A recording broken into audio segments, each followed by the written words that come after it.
Hi, I'm Neil Sackmary. Hi, I'm State Trooper Sean Hagstrom with the Nevada State Police Highway Patrol Division, PEIO. Please stay tuned for the next episode of Trooper Talk.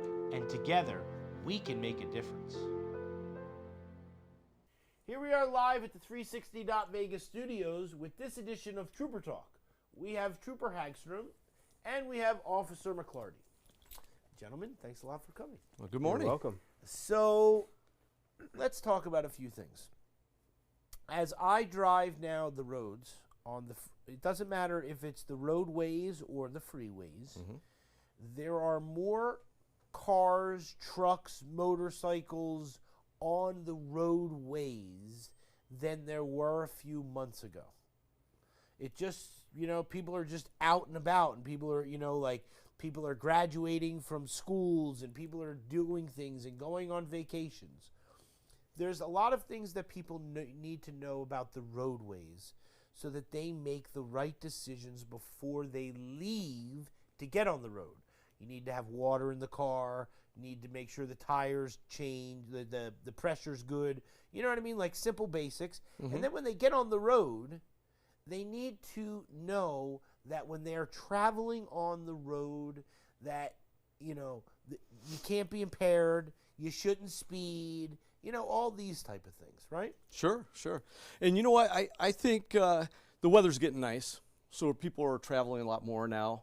And I do think we do have an influx of people moving here to Las Vegas, our fine city. I mean, people, I've never seen so much traffic. I mean, me and you, we've been around Vegas for over 20 years. You've probably been here your whole life.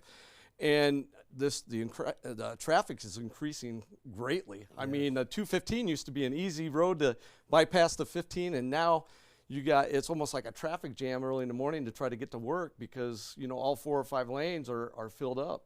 But the thing is, what we want people to know, and you spotted a lot of good things on it. Have water. Make sure that your spare tire has air in it, for sure. You know what I mean? If you're traveling and all that. And you got to be mindful of everybody on the roadway. I always tell people, give yourself some distance, 2 to 4 car lengths, and just a kind of a clue to let people know. Always look way ahead. Don't look in front of the front end of your car for the person in front of you. You got to look like 5 or 6 cars ahead. And when you start seeing those brake lights come on, that means something's going ahead and people are starting to brake. So start braking early, so you're not right on somebody's bumper. You don't want to be falling too close, because the minute somebody stops, you're not going to be able to stop or react in time, and then you're going to be involved in a crash. Yeah. So go ahead. No, I was just going to say, and it's very important that people understand these type of basic things as before they get into the car, and when they get into the car, just basic things. Yeah, and lane changes too. I want to say, when you have your rear view mirrors, a lot of people like to have them tilted in where they can see the side of the cars, but technically you want to have them pushed out even further so you can see cars. How many times have you tried to make a lane change and all of a sudden there's a car there? A lot of the newer cars have those yellow caution indicator lights, which is great. I love those. But not everybody has that. So you really have to, like I said, be mindful even changing lanes. And don't cross a solid white line. Always wait for the brakes in the road, the brakes, dotted lines and everything before you start moving into the next lane. We get a lot of issues with people crossing, double lines or a solid line. And that'll get you a ticket every time, just to let you know. And they're there for a reason, because usually you're going around a curve, or even if you're outside of Las Vegas, when you're going up hills or down hills, there's a reason why they have those lines. Because if you're going to try to pass somebody could be coming over the hill, and it could create a crash, causing injury or fatality. So you always got to be mindful and watch the roadways. And we've talked this numerous times on your show. Just plan ahead. If you're going somewhere, if you got to be there at a certain time, leave early. If you have to leave a half an hour early, it's a lot safer. Just even if you're doing 5 over the speed limit. Usually people, we know they're probably not going to do the speed limit, but if they're get 5 or 10. They're probably going to get there, but the only problem is the people that are speeding like 30 or 40, you're not saving any time. The same people going the speed limit's going to arrive, a minute and a half later, and the only problem is now you're putting other people's lives in jeopardy. So don't get in a hurry getting anywhere. You're still going to get there in time, but if you got a place to go, just try to leave early or make certain plans where you're going and make sure it's available by the time you get there. Yeah, 100%. So, Officer McClarty, children. You know, when we're driving down the road and children are in the back seat, and, you know, hopefully if they're younger children, they're in the car seats, right? But, you know, I need a glass of water, give me something to drink, I'm hungry, you know, all these type of things. These can create distracted driving. And so when we're driving down the road, we need to be as focused as we can, because there's a lot of people that do reckless things. Yesterday when I was out here, you know, one of the things we talked about, I saw some guy go down Flamingo. You know, you heard the motorcycle, you know what I mean? And there was a guy driving down on one wheel. I see that quite a bit out here. You know what I'm saying? I've been seeing it a lot. I've seen it quite a bit lately. And so we're automatically distracted by so many different things. And so we need to maintain the fact of, you know, what we're doing while we're driving. And so, you know, if we don't, and we get, you know, caught in a road rage situation or anything like this, those type of scenarios can end up with someone who has to go into handcuffs and therefore could end up on parole and probation, as there are real dire consequences from doing, you know, bad activities while you're driving on the road. And sometimes these are the people that you have to deal with.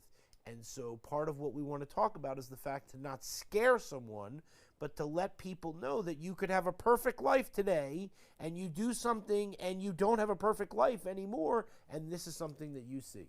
Right, and I just wanted to add to that, like distracted driving, and you brought up proper planning, like that mixture with kids. Like I deal with it. I have 3 small ones, car seats, wanting treats, wanting drink, screaming, everything, crazy. right? But you have obviously an obligation to protect them and protect yourself. But if they want something to drink, they got to wait. Right. You know, or if they got to wait because they probably threw it on the ground. Well, tough luck, because we got to wait till we get to our destination for you to be able to get that drink. Right. You know. And when you brought up a road rage, I do want to tell the public this too. I don't know how many times I've been, you know, from working from Vegas to Mesquite, and we'd have a road rage call, and people get upset, and they brandish a firearm. Now, let me tell you something. When you start brandishing firearms, you're looking at a felony. And I'm telling people right now, and you will get stopped, and we'll end up searching your vehicle to make sure you don't have a firearm.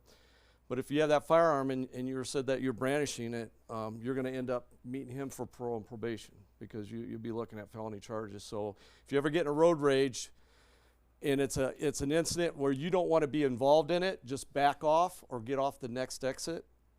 Call Star NHP or call 911 and let them know that, hey, somebody's trying to force me off the road or whatever, you know, they're shouting at me and you know, giving me the finger or whatever stuff they're doing to create a road rage incident. But never get involved, and let the police handle it, but never start brandishing a firearm to make the incident even worse. Because who knows, that other person could have a gun and then all of a sudden you're in a shootout. Or just even brandishing, you're looking at getting arrested and your car towed, and then you're going to end up seeing Officer McClarty on the other side. I just wanted to bring that up. Because in the summer, we have a lot of road rage incidents. Yeah. Not a lot, but we do get them occasionally. And I just don't want people getting themselves in more trouble by thinking, hey, I'm going to show them a gun to back them off or do whatever.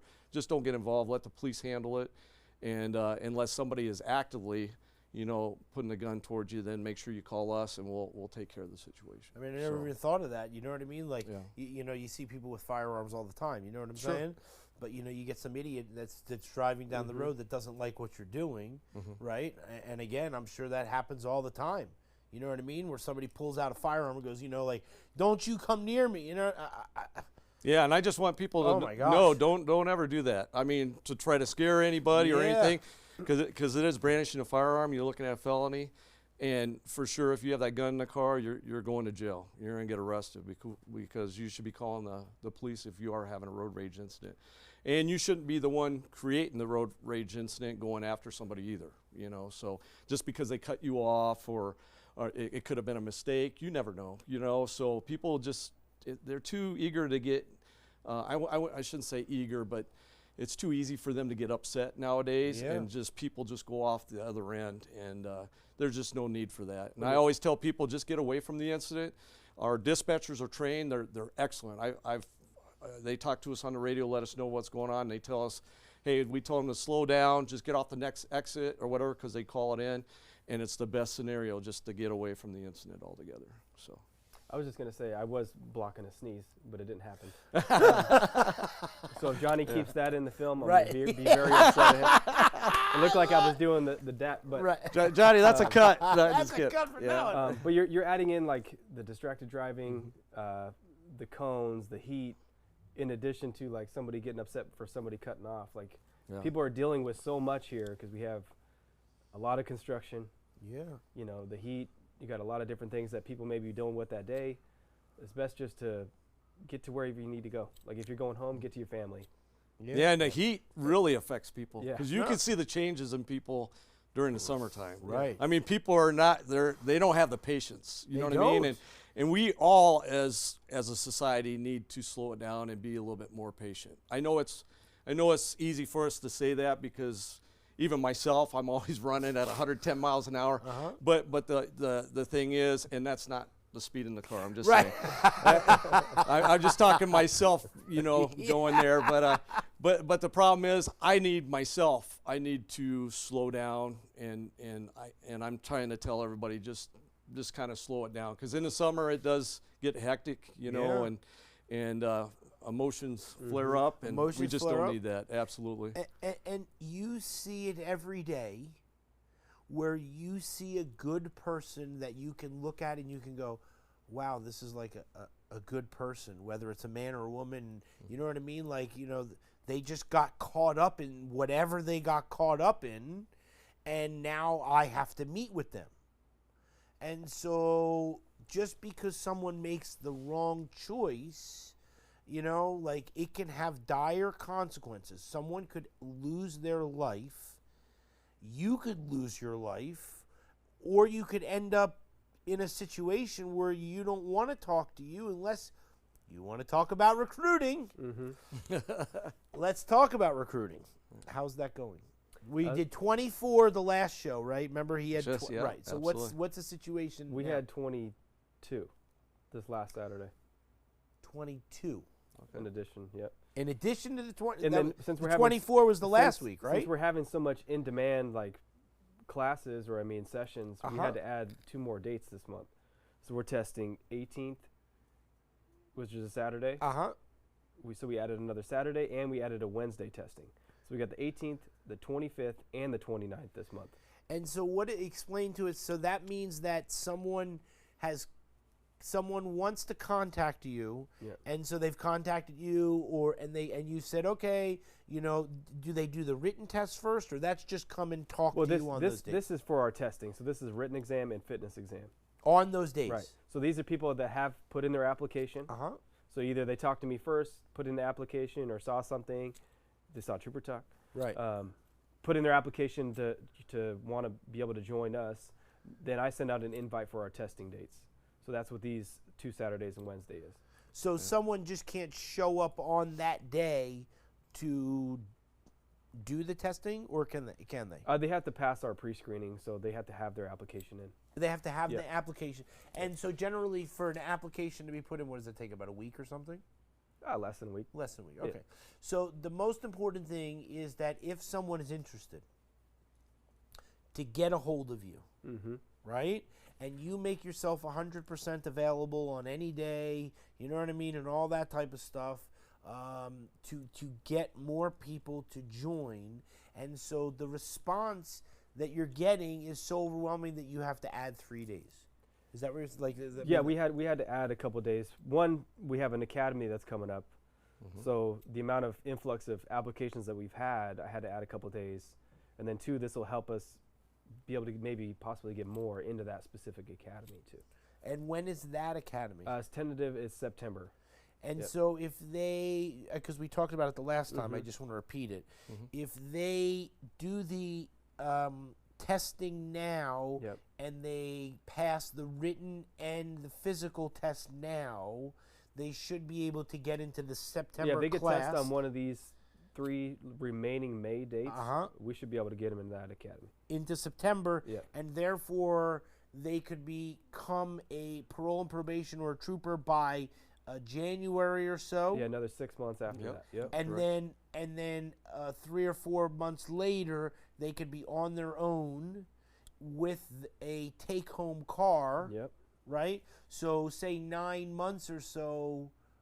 So right about 1 year from now, if they did everything, they could be 100% have changed their life. Yep. They could have a new career. They could have a take-home car. They could have a family. Not that they don't have one already, but they could have Yep. a different family. You know what I'm saying? And all those things, right? Within a year. Absolutely. Yep. Yeah, Within absolutely. a year. Matter of fact, I'll let you know something. My pest control, he owns his own pest control business, but he's also in filming. I mean, him and his wife do Better like be all careful. big films. His eyes perked up when You you, know what I said mean? I have a I've friend. already talked to him. See, and he wants to be a trooper. He contacted me. He goes, Sean, I've always wanted to do this my whole life. And I went to a party of his, right? He had a barbecue at his house.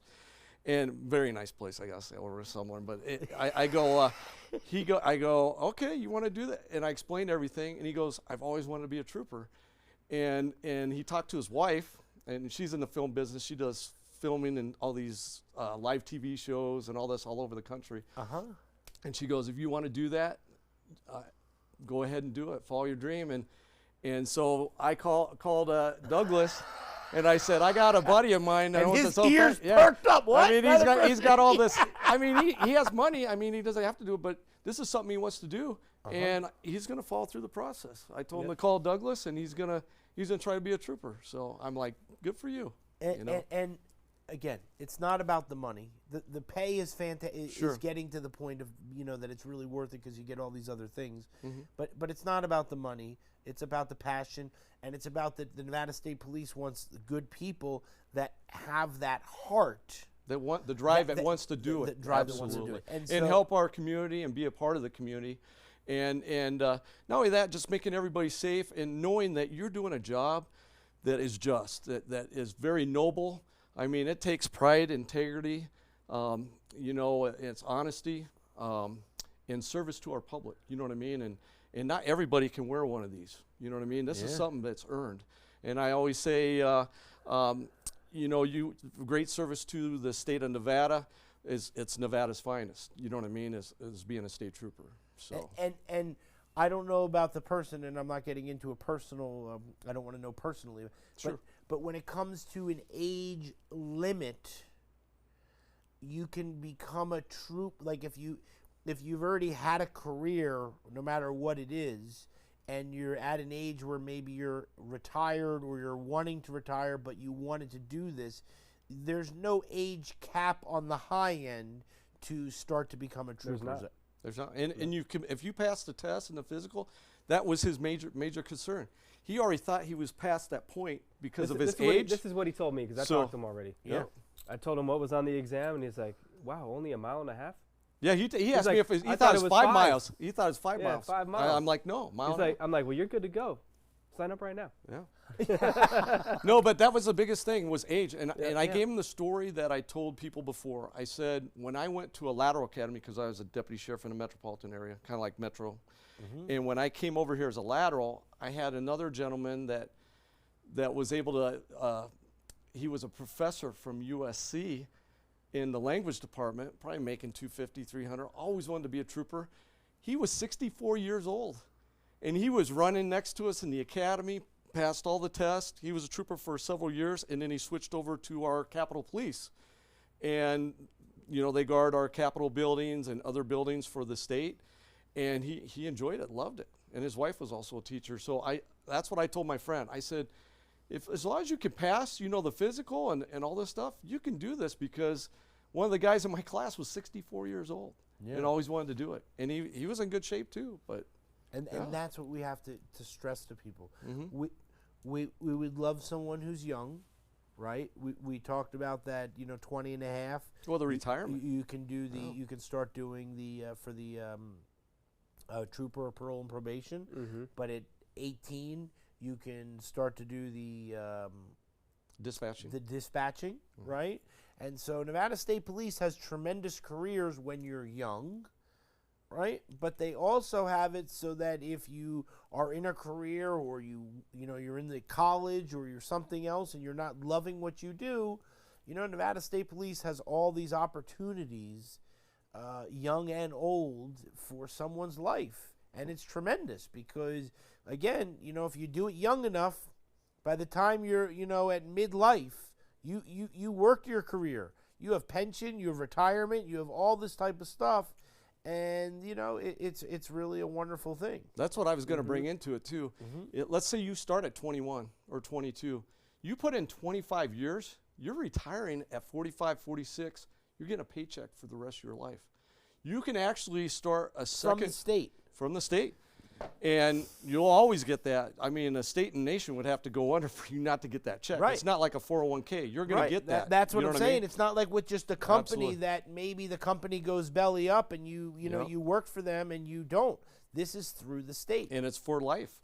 And what I tell people is too, my son's in the military right now, and I told him he started at 18. I mean, he had scholarships to play ball and all this stuff. We were kind of mad about it. I shouldn't even say that on TV, but he went right in the service, and we're proud of him. But he started at 18. I said, hey, if you're going to do that and kind of look up what the economy is and what kind of jobs you want to do when you get out, but if the economy's not doing as well and there's not as many jobs, you might as well just stay in the military. And he's switched jobs, and now he's a manager, like a head person for warfare, developing all that stuff. So he's probably going to like that, but he's going to stay. I told him, you spend 20 years in the military, and it's kind of the reason I'm just kind of giving a similar situation for us. He does 20 years in the military. He's going to be 38 years old. And I said, you'll have medical and dental the rest of your life. You'll get a paycheck from the government because you spent 20 years in the military. You're only 38. You spend another 20 years in another job. You got 2 retirements. And if you live long enough, I mean, I hate to say that, but live long enough, you'll get Social Security or whatever on top of that later on. So he said it's kind of a win-win, but you're still young. If you did 2 retirements, you're only 58 years old. I mean, that's young. I mean, when we're younger, we're thinking, man, that's old. You're like really old. But when you start looking at the scheme of things, I always tell people in Nevada State Police, or even if you don't want to be a state trooper or parole and probation or some of these other jobs, you do your 25 years, you got that paycheck. Well, I think for troopers it's 30 years. Am I right? Correct? Yep. I apologize. It's going to be 30 years. 30 but still, you're retiring at a young age, and you have a check for the rest of your life, and you can enjoy and go take your wife on trips or whatever and not worry about it. So I'm sorry, I misspoke. It's 30 years for some of the new troopers now. I'll make sure Johnny cuts all that out. Yeah. So no. But that's what. No, but it's the same. But you. I'm giving the example. So right. yeah. But you bring up a great subject. You know what I mean? Absolutely. And so it's very important. And so that's why somebody wants to. That's why someone might want to do it. Sure. But I love the fact that when you're out on your personal time, people are coming up to you and saying, "Listen, this is kind of interesting." You know what I'm saying? We had the nice young lady from Dispatch. You know what I mean? We're hoping that Officer McClarty gives us some updates on that, periodically. Yeah, I'm sure switch over, right, the switching over. You know what I mean? But it happens. Yeah. And I so, told so the other great. gentleman too that we were talking about. I said, hey, you got your own take-home car. No other law enforcement has. I mean, for the state, we get take-home cars. So that's your own office. You set it up the way you want, and you get to take it home. But just think of the savings on gas, maintenance, stuff that you don't have to do for your own car. So this is just a win-win for you. Yeah. So I mean, I think it's tremendous. Yeah. So slow down for the safety of everyone sharing the road. Here's the thing. The speed limit is 65. I know when you head out to Boulder City, it's like 70 or something like that. And as you get further away, it's 75 or something, right? if the speed limit is 65, and again, we're not promoting speeding in any way, shape, and form. What the speed limit is, the speed limit is, right? But we know that everybody drives over the speed limit. It's just the way that the world is and whatever, right? But if you're going 65, if the speed limit is 65 and, again, you're doing 10 over and you're at 75 miles an hour, which we shouldn't be speeding at all, right? Correct. But the difference between fine 10 miles an hour over 75 to 122, Where you're doubling the speed limit. Almost. right, Yeah. is not close. Not even close. And let me talk about this. This is a reckless driver right here, everybody. 122. And let me tell you where this is at, which is shocking. This is on the Beltway in Eastern. And around the curve right by the airport. Yeah. Wow. And as Trooper Vosnar, I got to give him a heads up. Great stop. But he clocked this guy at 122 in a 65-mile-per-hour zone. And you know how congested it can be in that area at 215 in Eastern. No excuse. This ain't even on the 15 going north to Mesquite. You know what I mean? And I'm not saying that. Of course. This is where you would normally, if somebody's going to drive reckless, would be up there getting stopped for this kind of speed. But not in the urban valley with all these cars at 122. Where are you going to stop? Or if the cars are stopped ahead, it's going to take 4 to 6 football fields, and you're going to be hitting everybody if there's no openings. So this is just complete reckless. I'm glad that he sent me this, and I ended up putting it on I put it on X, and I think Kim put it on Facebook too up north just to show. I said, hey, put this up because this is ridiculous. This is terrible. And I know a lot of people in the valley see this quite a bit because it's happening. When I drive the roads,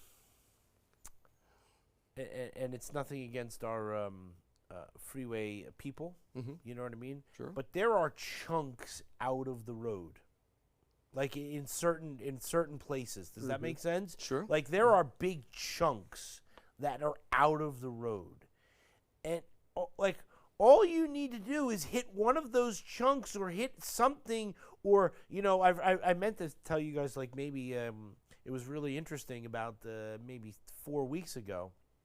This trooper came barreling down the road in front of everyone, and he started to do the thing like this to slow everybody down. Because there's stuff in the right? roadway. Absolutely, yeah. And everybody started to slow down, and everybody's like, what the heck is going on here, right? And so then he pulled his trooper car like this in front of the 3 lanes, and everybody stops, and he gets out, and there's a ladder in the middle of the road. Yep. And this ladder was flattened. Right? So people drove over this ladder. Well, luckily they didn't try to go around it and cause major accidents. This is because that's why we have to stop all lanes of traffic just to get out for our safety and to stop everybody, because it takes one person to panic. We always tell people, hey, if it's in front of you, you're going to have to take it out because you got cars next to you and everywhere else. You got to take it out, which people are probably doing, but it takes that one person to panic. And if it's a busy roadway, you could have a 10 to 12 car pile up in an instant. You know what I mean? And I was going to say, if you tie in speed. Oh, if you tie in speed coming around the corner and do something like that, it's exactly a disaster. my Somebody's point. probably going to die. Somebody's going to die. Yep. And so you took exactly what I was going to say. You know what I mean? Like I was trying to. Right. I seen you going for right. it. It was I like was like, that. He was going for it. telepathy, you know what I'm saying? Yeah. But We're getting the point but across, it is. It's you take all those things and it's like, we don't control the roadways. There are things on the roadway. I saw today when I was driving, this guy had a pickup truck and had like maybe 10 poles, some wood or something, whatever it was, out of the back of his pickup truck, 15 feet out of the back of his pickup truck with no flag on the end. No red flags. You know what I mean? Like the little orange flag. And I'm thinking, like, you come barreling down the road and you don't, and you see this, and now you bring this up. Or if somebody's falling too close. Like, what do you do? And like, he you're stops, done. and it goes right through the passenger window or driver's side. Yeah, I mean, you know like what I mean? you're all done. It's a bad And deal. so- One thing I want to say too, luckily we have our troopers out there actively doing this 24/7, but our motors, that's their primary business, getting speeders. yeah, we love And that. they're telling me that they're getting 95s plus on the Beltway 215 when they get out there. I mean, 95. plus, yeah, going up 95 to 100s. I mean, I have a motor guy they'll come in once in a while, have lunch, and I'll talk to them, see how they're doing and everything. And he says, yeah, Sean, I just got 102 over by, whatever on the Beltway. And I'm thinking, those are some ridiculous speeds. I mean, I can't believe people are even putting other people's lives in danger just to get those speeds. And where you got to go? I mean, is there an emergency that you have to go that fast? When it comes to and maybe I don't know how to ask this, but like in a generalized term, right? But someone that would get convicted of reckless driving because they would be so reckless that they're driving at such a speed that they might end up on a probation and or parole or something of this nature, could and maybe I'm just asking in a generalized term, could part of, like, when somebody gets arrested for the drugs or the alcohol, they're not allowed to drink alcohol or use the drugs. It could part of the condition be that you're not allowed to drive? Yeah, and I think that's mostly with like DUIs. But not for but for reckless driving, like could I haven't seen it for reckless driving. I know it kind of depends on what their sentencing is and what the judge gives them. So if they have like a suspended license for a certain amount of time, that might be part of the deal. But there are dire consequences. Yeah, absolutely. Yeah. For if you get arrested for this, that it's not just get out of the disgusting jail, which you guys have told me. It's because some of the DUIs they'll have to have. I don't remember the term what it's called, but they have like their wheel lock on there to where they have to actually use like a breathalyzer to open it, or they're not allowed to drive. So there could be scenarios where, besides the DMV taking someone's license from them, the court could then sanction some form of penalty that says that you've egregiously done something that's so bad that, by the way, you're not allowed to drive. Yep. And also, just to let people know too, is reckless driving, that's a $1,240 fine, and you have 12 points on your license, right? That's an automatic 8 points off your license. So you got to think now your insurance company is going to get that information that you're a reckless driver. Don't think for a minute that your insurance is not going to go up. And then you're going to have to pay that fine, and then hopefully you won't get in another incident and cost you more points on your license because you could lose your license. And if it's up to a judge, if, being reckless driving, he could take your license. You know what I mean? Yeah, no, that's what I'm saying. Right. Absolutely. You can, and then if you need to get to work, you're going to be driving on suspended license. I mean, those are the things that you got to think about when you're driving this fast down the road. And then, especially if you end up hurting somebody or killing somebody, you're going to meet him, and those sanctions are going to be applied. You know what I mean? As far as reckless driving with death or injury. Because the interesting thing is that when I watch my TV program, when they always show the police and stuff like this, that they're pulling people over that have the suspended license for, 7 times suspended license. Like they ask them, they go, why do you keep driving? And they go, well, like I'm in a hole. And like once you get into this hole, I can. It's hard to get out. Like I don't even know what you know what I mean. Yeah. And from what you guys have told me, right, that jail is not a nice place. They stick you in with everyone. Everyone is in together. Yes. Right, and so you're just there. That's for DUI or just reckless driving. Right. Yep. You're in there with murderers or somebody that's been, a rapist or knows major what? crimes. Right. It doesn't matter. Everybody goes to the same jail to get processed. So And you're they have sitting to in there with them. And they have to be processed. Yeah. They have to be fingerprinted. They get Photos. The photo, a mugshot. You right, get stuck in a cell with these guys. And the mugshot is available for the press. I was going to say public information. Yeah. You know what I'm saying? Like all these things, and so you could have a great life, and then you don't have a great life anymore. No. And those are definitely not... Because you went 122 miles an hour. Those are definitely not a holiday card you want to send out for those pictures that you get. You know what I mean? So, or to be proud of. But yeah. The last and final thing I'm just going to say is this. That I don't know about specifically the Las Vegas Motor Speedway, the big track, but I know they have a smaller track. I know that there's another track that's in like down near Pahrump or whatever it is, right? Where you guys do your training and stuff. They have one down in Prim too. Prim, not Prim, right? Or before Prim, Sloan or something like that. Don't they have a small? They have a small racetrack there too. Yeah, there's a little racetrack right there. That if you feel like you want to drive, and you want to drive your car fast, put a helmet on and go on a track. Drive it as fast as you want, and you're not, and you know what I mean, and all that type of stuff. Right? Oh, absolutely. Why put others in danger? Why put others in danger? Yeah. Peace Officers Memorial. Tell us what we have here. So we've been throughout the state of Nevada. We've been honoring our fallen officers, both in southern Nevada and northern Nevada. We just had a big run. I think we had on your show the last time. We had a run that was here in Vegas, and we also have it ended up going into Creech because they're taking a baton and they're running across the state all the way up to Carson City to another memorial. And what we do is everybody gets together and honors our fallen officers every year. For our next coming show, or the next two shows, we're going to be discussing about fallen officers across the whole nation. And we have a bunch of officers from our department and all the surrounding departments here in Nevada are going to be going to Washington, D.C. in honor of our own troopers that have fallen in Nevada, but not only in Nevada, but nationwide. So Washington, D.C. will, they have all types of events. They'll have all the honor guards that represent every department up there.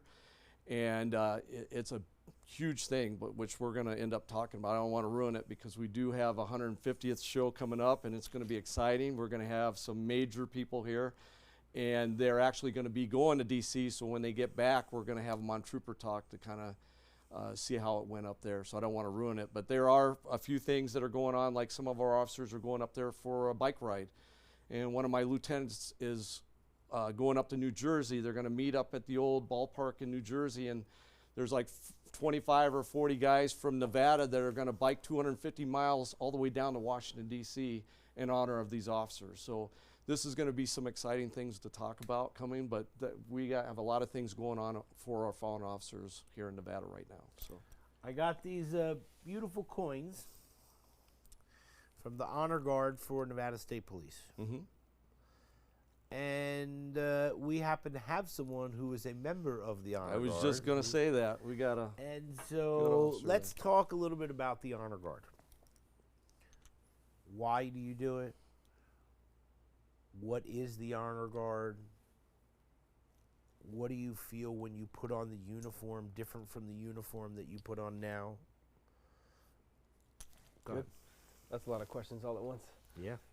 He did that on purpose. The Honor Guard is, I love it.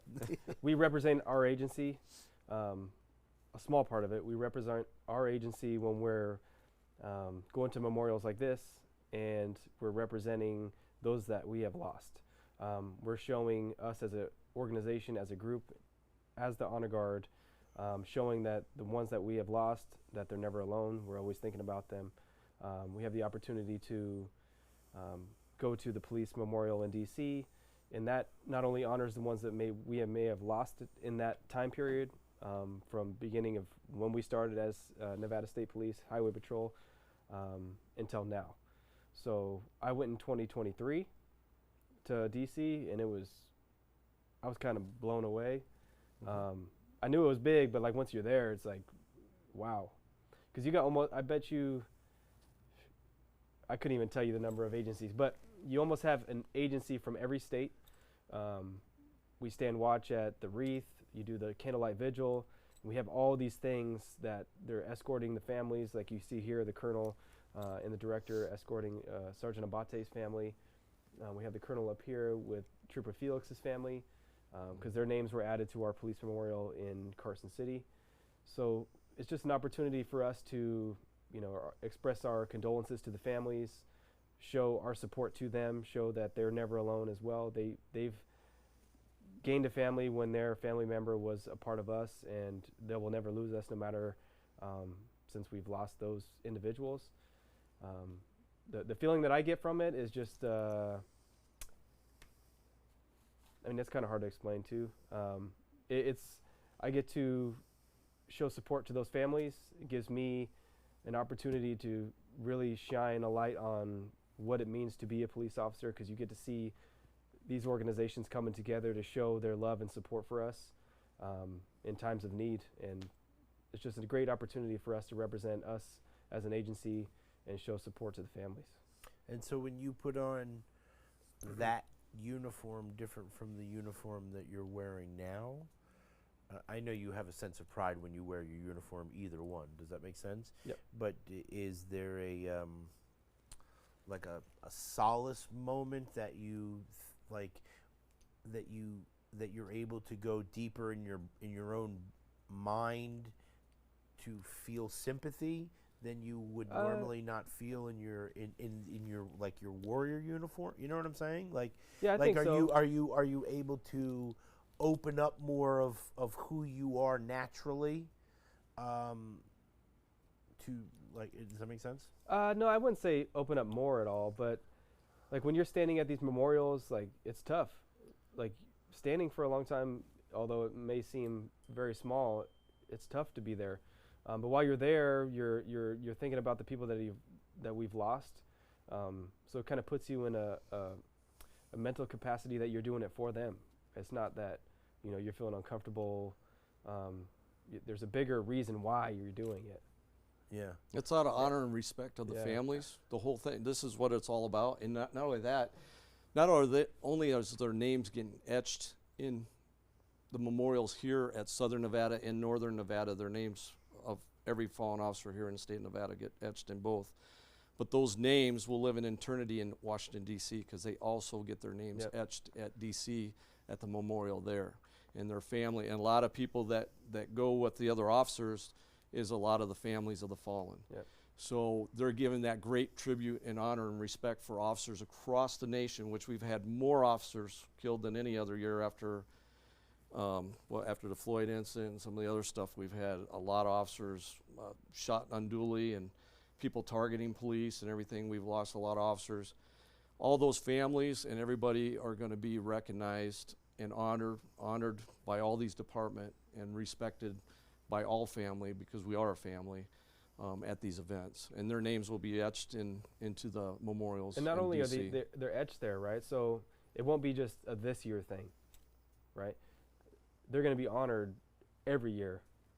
Because going it's a forward. continuous thing. Right, it's a Every year continuous thing. they honor all the names, but I'm just saying for the Yeah. ones that are getting put on for this year. But Right, just we do have added proud of this year, respect for but every. yeah, it's going to be every year, and then for life. being a part of like the candlelight vigil, where I don't even know what it's called, but it's a flat area, grass area. They have a stage. They start lighting. They gave everybody candles, so everybody's lined up. They light candles from the front, and then it slowly goes to the back. So you seeing the flame come across the grassy area is Probably give you chills. oh yeah, Yes. yeah. And so we hope that we never want to have this happen to any of our troopers, but No. we just recently lost 2 troopers, Mhm. that were just doing their job. They weren't doing anything else, and so we talk about very real and serious issues, and so obviously it's a very big honor to be able to do the honor guard. Mm-hmm. And so it's one more thing that if you want to be a member of the Nevada State Police and this is something that interests you, can anybody so you as soon as you become a trooper, can you then submit application or for the honor guard, or you have to be there for 2 years? There is a vetting process, so you do have to do some time, and I don't know the exact amount. I think it's at least a year or 2. But you have to have exceed standards, or at least standards on your evaluations and stuff, and have recommendation. So it could take a little bit of time, but Yep. but the thing is that if someone wants to do it, that and they have exemplatory records and stuff like this, they can do that. Yeah, absolutely. Everybody has a chance. Everybody has a chance. Absolutely. Well, we thank you. Are you going this year? I'm not going this year, no. Okay. And so we love the fact that they do the unity tours and they do all these type of things. And it's very special. And so, again, I'm just going to finish this segment with the fact that I loved how you said the director and the colonel were there, because, again, I come back to the leadership of the Nevada State Police, that they do not let anyone Right. fall behind. And like in this center picture, you got the major, major up north, so major down south, Major Honey, the major up north, lieutenant colonel, and the colonel. Yeah, they're all present for all our areas of command throughout the state. These are the head people for the whole state. They're Right. there And representing us. I know there's various other ranks there too. I know Captain Stunkel and Lieutenant Stunkel were there, and they're always there. So Yeah, and he's in the top left Yeah, corner up there, assuming the. it's really Yeah. important. So, So yeah. we thank everybody for going, and we thank you for what you do, because we always want to honor our fallen. It's very, Absolutely. very important. You know what I mean? You guys made me lose the remote. I got so emotional in that one. so as you lost the last one. Yeah, it could have been. I think I gave it away though. Unfortunately, Johnny yelled at me. Nevada State Police Wellness and Resiliency Program, and we know that nice young lady in the middle, Ashley, who is yeah. going to be here, by the way, on the 150th episode, Absolutely. which will be coming up soon. Mhm. We're going to have a lot of cool things, and like you said, and so the Nevada State Police allows people to be who they are, and sometimes things get very tough, and we are all human, and so sometimes we need someone to be able to talk to. Sometimes we need a shoulder to just lean on, and so although you're warriors, you're still human, and so there has to be a level that you can just share with someone on a personal level, and that person, isn't taking it offensively or isn't going to go and share it and stuff like this. And so resiliency programs and wellness programs for the officers is so important, because we want our officers and we want our troopers to be here for as long as they can. And so we don't want anything to happen to them. So Yeah, we these have type of peer programs. support groups, for things that troopers might get involved in, as well as parole and probation and everything that help them and assist them through their time. And also with the wellness program, we do yearly physicals. So they're always checking your blood and everything else, making sure that you're doing not high cholesterol or whatever. And they also have, every year, we have a wellness person comes in and talks to us in our yearly, what would you say it? Training. Yeah, yearly training. And they give us all the information we need for like healthy diets, getting you right on the right track of taking care of yourself.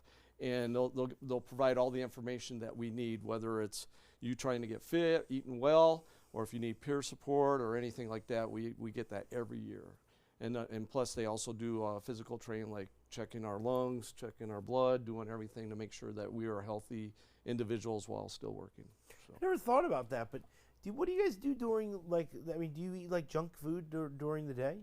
Like, do you stop it without mentioning any specific names, like, the burger place or the fries, On occasion, I usually bring food, but on occasion, like today, I don't have anything. So, like, you'll just stop somewhere? yeah. Yeah, same with me. I'll tell you what's bad Yeah, about. tell me. and Here we go. We create True our confessions. Yeah, I want to know hey, this. we create our own problems. So usually I bring healthy food. I have salads and good stuff that is healthy. But when I was working the road, so people that don't know me, I'm public information officer, so I'm at an office and I deal with the media and all this other stuff. But when I was working the road as a state trooper, out there doing crashes and everything else, it gets so busy that sometimes you don't even have time, or maybe you forgot your lunch or whatever. So we're driving through these fast food restaurants, and we do it more often than we should, so that you see a lot of that's what I cops was that gonna get ask. kind of heavy, because you got to think, we're in the cars 10 hours a day. That's our office.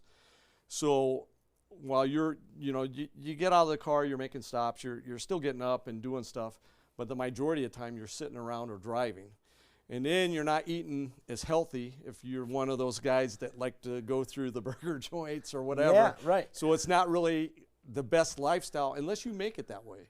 Because like I tell people, you can really change your life. Like I bring salads, I bring good food to eat, but then also I haven't been doing it as often, Neil, but I should be doing it. But usually I work out every day. But you know, sometimes it might be a week or a couple times a week. I'm telling you. But I mean, it's the way you choose your lifestyle. But a lot of cops, I mean, you don't have time. Sometimes you might have been on a fatal for 5 or 6 hours out there in the heat, directing traffic, and all that, and you're hungry, and it's late at night because you missed dinner because you were supposed to be home 4 or 5 hours ago, but this happened like an hour before you were getting off. So guess what? Your family probably already ate. You know, I don't know if she saved you the food or whatever. So you're driving through that drive-through, or maybe you still had an hour drive to get home. So you're going through a drive-through or something just to eat, to replenish your body, but it's probably not good because you're not getting the sleep that you thought you were going to get that night because you've been working an extra 5 or 6 hours. You know what I mean? Because you didn't have a choice. You know, somebody had lost their life and you're investigating it. Or there's other instances happen. So sometimes you got to pick and choose. I mean, sometimes it's not the best lifestyle as far as eating. You got to watch what you eat and do. That's why they implemented this wellness program, and they have people talk to us about good foods to eat, what to stay away from. I mean, I used to love those. I won't name it. It's because I don't want to get us in trouble, but there used to be a tea. And I was thinking tea. This is supposed to be a wellness segment. No, that's what I'm saying. I learned it in wellness. Okay. They told me that I used to drink it all the time because I'm thinking tea's good for you, right? And it was the number one thing to stay away in our wellness program because of the sugar content, all that stuff. It was really bad for you. It was like one of the worst. And they're like, no, you don't. They even go down to what type of waters you should be drinking. You know what I mean? I do. So this is a good eye opener for us. So if you do want to remain fit and healthy, you can do it because they provide these programs. And I'll stop at that. No, you know what I mean? I was just going to say that, you know, as we get older, and it's one of the things that I learned, right? I never thought about it, you know, this A1C and all these type of things that you see all these people talking about, you know, about blood work and all, and your physical and how much red blood cells and white blood cells and these blood, you know, and so you don't get that until there's a problem, generally speaking. And so to be able to work for an agency that cares enough about you that says, you know, we want to do this. I mean, I didn't know that. But, you know, once a year, like, you know, we're going to do this, which is what a normal person should be having a physical anyway. Other than blood that we give, we're on a treadmill. They have us on a treadmill with all the stress test. We do a stress test. Okay, yeah. And we do our airflow blowing into the tubes. They're checking your lungs. Oh. We get x-rays every year to make sure that, you know, because we deal with a lot of people that probably are not, how would you say it nicely? You could easily get like tuberculosis or something if you're dealing with the public. I'll just put it that way. So they want to make sure that you have healthy lungs and everything is going well. So we have this once a year. The department spends the money to make sure that we're fully checked out, which is great. Because, I mean, you might catch something early. I mean, like today, cancers are out of control. Let's say that your blood counts are off. If we wouldn't have had that yearly physical, it'd probably be too late if you let stuff go for years and then not have anything checked, right? Right, and that's why I say 100%. And that's, again, one of the benefits, because if you had to go get all that done for yourself, it would cost you money. Even if it cost you $1, it costs you nothing. And so it's one of the benefits that Nevada State Police gives you. Doesn't matter if you're on parole or probation or trooper, right? You get it doesn't make a difference. You get the yearly physical and all. Yeah, law enforcement, and you get all of that. Yeah, so it's fantastic. You know what I'm saying? Wanted fugitives. Look at these guys. Probation violation. This is right up Doug's Parole alley. violation. Look at there. That's a couple of your guys. So, forgetting the fact of what these two gentlemen did, right? Good, bad, doesn't make a difference.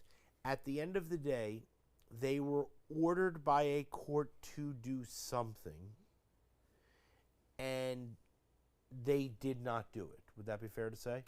Yep. So this gentleman here is probation and then parole. So what's the court? difference? The court would have ordered him certain conditions. Obviously, he has to report to the Division of Parole and Probation. And if I were just to make a guess, they absconded, so they left supervision without telling the division where they're living, working, staying. So in that word, they probably have, I'm just going to say they have warrants. If they put this out, they have warrants for their arrest. And so, so they would have been given a condition that whatever that condition was, that they violated that condition, and therefore, when you violate that condition, then the judge puts a warrant out for your arrest and says, so okay. it'd be a time period too. So I believe it's up to 90 days now. So if they didn't report within 90 days, we're able to send, basically a letter or violation report to the judge or the parole board stating what they have violated, in addition to they have not reported to the division for at least 90 days. And so then the judge or the parole board would review that based on the information that you gave, then issue a warrant. So generally speaking, if you don't follow through with one of those things, if it was parole, then you might end up going back to jail. He's going back to right. You go back to prison. and the probation. You explained it to us one time that So if he were to go back to jail, then he would probably be revoked to be able to serve that jail time. So if he, and again, I don't know this person, but if he had X years, let's say, and the judge said, instead of giving you X years, we're going to put you on probation, which is what you explained the last time. Yeah, suspended sentence. Yeah, suspended sentence, right? So he says, go out, live your life, but you still have to do certain meet things. these conditions. Meet the conditions, right? And so if he doesn't meet those conditions, then he can go back in front of the judge to be able to possibly face that 2 to 5 suspended sentence. Right. So okay, yeah. And same with the parole. If he breaks his parole, and he's already he can go back to prison, because usually on parolees they're in prison. You'll end up serving the rest of your time, if depending on what the case is. I mean, they can serve their time, and if they do good time and they seem that they have learned, then they have the ability to be back on parole again. Yep. Oh, okay. Yep. If they get that revoked, they might have the possibility of doing it again. Right. But they have to go in front of the judge again. Correct. Once they catch them and he says, and then they'll have the ability to kind of explain their side of the story. The division will have their record of it, and then they come together as a group. Right. Okay. Let's try to catch these people. Oh. Look at that, Officer McClarty. I almost got a smile out of you, though. You know what I'm saying? The cool thing is that it's very exciting when you guys come here and we get to hang out. You know what I'm saying? Because each time is different, and each time we're learning, and each time we're keep telling people and stuff like that. So it means so much that I know that you guys are so busy, and you know what I mean, that you take the time and that you come here. Tell us about the recruiting. Tell us where to go. Let's get more people there. Let's absolutely tell people about those dates again. So you can contact us at nevadastatepolice.com. We actually do have our sponsored ads and things flowing now on Facebook, Instagram, Indeed. But the easiest way to find us is nevadastatepolice.com. You can contact a recruiter directly on there. We have our next testing dates was May 18th, the 25th, and the 29th. And in order for you to get onto that testing exam dates, you do have to put in your application. If you put in your application, you can contact me on that website. Hey, I got the application in. I'll get it verified, and we'll get you in one of those dates in order to get you in, our next academy. Yeah, it's fantastic. And also we want to know, let people know that, hey, if you're a lateral officer, we're currently looking for lateral officers to start another academy. And if you're in the military looking to transition into a new career, Nevada State Police, if this is something that you're thinking about looking into, contact a recruiter. And those who don't want to be in the law enforcement field but don't want to be a trooper or a parole and probation officer, we're hiring civilian jobs. So currently we have a lot of, not a lot, but we have plenty of dispatcher jobs available. So if you want to be a dispatcher and be part of the community and other civilian jobs, go to nevadastatepolice.com, and we'll have a whole series of different jobs that you may like. And the The dispatcher has this. If you know nothing, absolutely zero, they will take you into the Yeah, it's the special same thing. Same with us. Yeah, same Right. with the academy. All Right. you have to do is have the bare minimum requirements. High school diploma, GED. I think it's the same thing for dispatch. You have to be able to type at least 45 words per minute, I believe. As long as you meet those minimum requirements, they teach you everything you need to know. Yeah. And so it's fantastic. It's a great deal. Yeah, 100%. Gentlemen, thanks a lot for coming. Okay? Thanks, You're Neil, welcome. for having Thank All us. right, we'll Yeah. see you soon. All right, thank you. All right. Bye-bye.